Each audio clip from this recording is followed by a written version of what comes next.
عوام پر ٹیکسوں کی بھرمار کرنے کے بعد حکومت عالمی مالیاتی فنڈ سے قرض کی اگلی قسط کے لیے پر امید دکھائی دیتی ہے، تاہم اس حوالے سے حتمی فیصلہ اگلے ہفتے میں آنے کا امکان ہے۔ پاکستان کے لیے $3 ارب کے سٹینڈ بائی معاہدے کے تحت دوسری قسط کے اجرا سے قبل عالمی مالیاتی ادارے IMF کی ٹیم 2 نومبر کو پاکستان پہنچ رہی ہے۔ IMF کی ٹیم ملک کی معاشی اشاریوں کو دیکھنے کے بعد پاکستان کے لیے $70 کروڑ کی اگلی قسط جاری کرنے یا نہ کرنے پر فنڈ کو رائے دے گی۔ ذرائع کے مطابق IMF کا وفد وزارت خزانہ، توانائی ریگولیٹری اداروں، اسٹیٹ بینک سمیت FBR اور صوبائی حکومتوں سے بھی مذاکرات کرے گا۔ پاکستانی حکام پر امید ہیں کہ مذاکرات کامیاب رہیں گے۔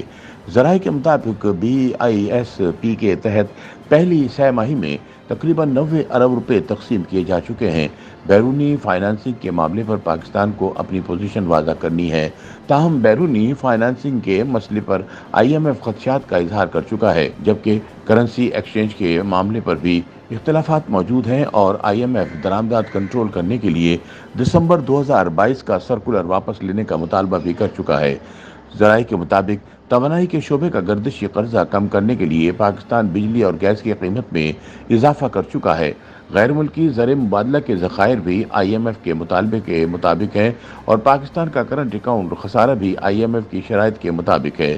ذرائع کے مطابق پاکستان کا اسٹیٹ بینک سے قرضہ تقریباً $41 ارب ہے، جو مقرر کردہ حد کے مطابق ہے، جبکہ FBR نے اکتوبر تک ٹیکس وصولیوں کے لیے مقرر کردہ ہدف سے $66 ارب زیادہ اکٹھے کیے ہیں۔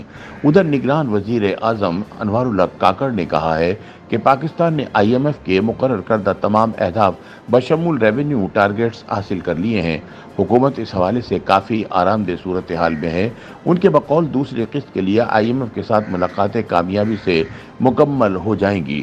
خیال رہے پاکستان میں اگست میں قائم ہونے والی نگران حکومت سے قبل PDM کی حکومت کے دوران پاکستان کو IMF سے جاری پرانے قرض پروگرام کی آخری 2 اقساط کے لیے طویل انتظار کرنا پڑا تھا۔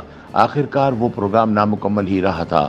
اس کے بعد فریقین جولائی کے اواخر میں 9 ماہ کے لیے سٹینڈ بائی معاہدے پر رضامند ہوئے تھے۔ معاہدے کے تحت پاکستان کو $3 ارب ملیں گے اور اس سلسلے میں $1.2 ارب کی پہلی قسط پہلے ہی پاکستان حاصل کر چکا ہے۔ تاہم ماضی کے برعکس دوسری قسط کے جلد اجرا کے لیے اس بار حکام کافی پر امید نظر آتے ہیں۔ معاشی تجزیہ کاروں کا کہنا ہے کہ نگران حکومت کی کارکردگی اس حوالے سے سابقہ سیاسی جماعتوں کی کارکردگی سے مختلف نظر آ رہی ہے۔ سلمان نقوی نے نشاندہی کی کہ حکومتوں کو محصولات بڑھانے پر عوامی دباؤ کا سامنا تھا۔ ان کے بقول سیاسی حکومتیں بجلی اور گیس کی قیمتیں بڑھانے پر بھی سیاسی نقصان اٹھانے کے باعث اضافہ کرنے سے کتراتی رہتی تھیں، جس سے گیس سیکٹر میں گردشی قرضے کا حجم بڑھتا چلا گیا۔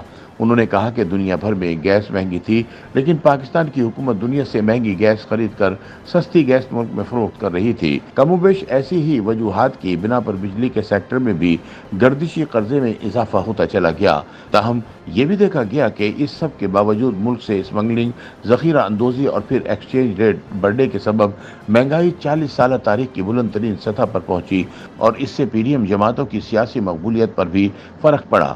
سلمان نقوی کے مطابق اس کے مقابلے میں موجودہ نگران حکومت نے اسے اب تک تو بہتر طریقے سے ہینڈل کیا ہے۔ اسمگلنگ، ذخیرہ اندوزی کے خلاف کریک ڈاؤن ہوا ہے اور حوالہ ہنڈی کو کنٹرول کر کے روپے کی قیمت بھی کسی حد تک بہتر ہوئی ہے۔ سلمان نقوی کے بقول نگران حکومت کو معیشت کی بحالی کے لیے ابھی مزید ایسے اقدامات کرنا ہوں گے اور اس میں ان کے نزدیک سب سے اہم ملک کے ٹیکس نظام میں اصلاحات ہیں۔ ان کے بقول پاکستان میں کاروبار کو آسان بنانے کے لیے متعدد اقدامات سمیت برآمدات کو ترجیح دینا ہوگی، لیکن ایسا لگتا ہے کہ IMF فی الحال حکومت کے موجودہ اقدامات سے مطمئن ہو جائے گا اور نئی قسط جاری کر دی جائے گی۔ تجزیہ کاروں کا کہنا ہے کہ حکومت کو اس وقت بیرونی قرضوں کی ادائیگی میں $4.5 ارب کی کمی کا سامنا ہے۔ اس کے لیے حکومت بین الاقوامی کمرشل بینک سے قرض حاصل کرنے کے ساتھ $1.5 ارب کے یورو بانڈز جاری کرنے کا ارادہ رکھتی ہے، لیکن اس وقت پاکستان کی گری ہوئی کریڈٹ ریٹنگ اور دنیا بھر میں شرح سود زیادہ ہونے کے باعث یہ زیادہ سود مند نظر نہیں آتا۔